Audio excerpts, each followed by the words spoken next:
మీరు షట్పదైతే ఆయన షట్పద అవుతాడు, ఆయన షట్పదైతే మీలోకి వస్తాడు.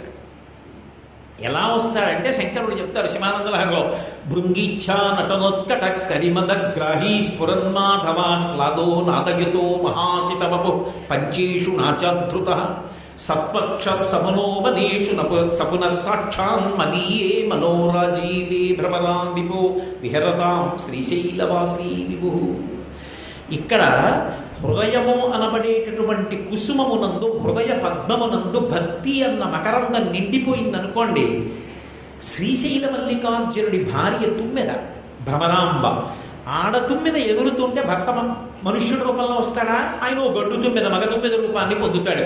ఇప్పుడు అది తెల్లటి తుమ్మెద, ఎందుకంటే శివుడు తెల్లగా ఉంటాడు, ఆమె నారాయణి నల్లగా ఉంటుంది. ఆవిడ నల్లటి రూపంతో, ఆయన తెల్లటి రూపంతో ఈ తుమ్మెదల జంట లోపలికి ఎగురుస్తుంది.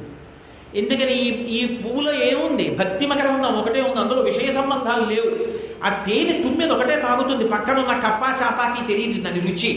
నీతోనే కలిసి జీవనం చేస్తున్న నీ భార్యకి కానీ, నీ కడుపున పుట్టిన బిడ్డలకు కానీ, నీ ఇంటి పక్కనున్న వాడికి కానీ, నీ ఇంటికి వచ్చిన వాడికి కానీ నీ మనసులో ఉన్న భక్తి మకరందం తెలియాలని లేదు. అది తెలియగలిగిన వాడు ఈశ్వరుడు ఒక్కడే, వాడికి ఒక్కడికే సొత్తు. వాడే వచ్చి లోపల విహరించి ఆ మకరంద పానం చేస్తాడు, సారగ్రాహి. అందుకే నవనీత చౌరుడు కృష్ణుడు అంటారు. నవనీత చౌర్యము, నవ అంటే అప్పుడే, నీతము అంటే తీయబడినది.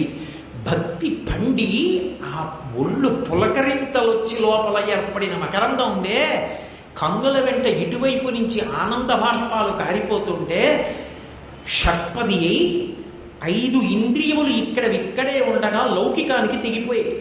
ఏమవుతోందో తెలియదు. పాలవాడు వచ్చి అమ్మా పాలు అని అరుస్తున్నాడు. చెవి వినడం ధర్మం, కానీ మనసు పుచ్చుకోవట్లేదు, తెలియదు అరుస్తున్నాడని. ఎవరో వచ్చి అక్కడే తిరుగుతున్నారని తెలియదు. ఎవరో వచ్చి ముట్టుకున్నారు, లేదా ఒంటి మీద పువ్వుల్లో ఉన్న గొంగళి పురుగు పాకుతోందని తెలియదు. ఎందుకని?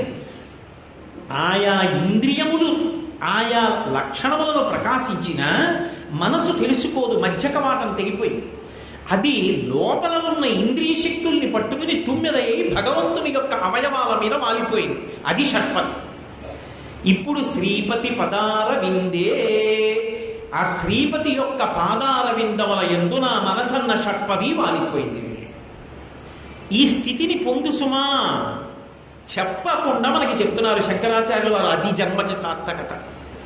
ఇది నీ జన్మలో ఎప్పుడైనా ఒక్కసారి కూడా జరిగి ఉండకపోతే ఏదో పెద్ద పొరపాటు జరిగింది సుమా.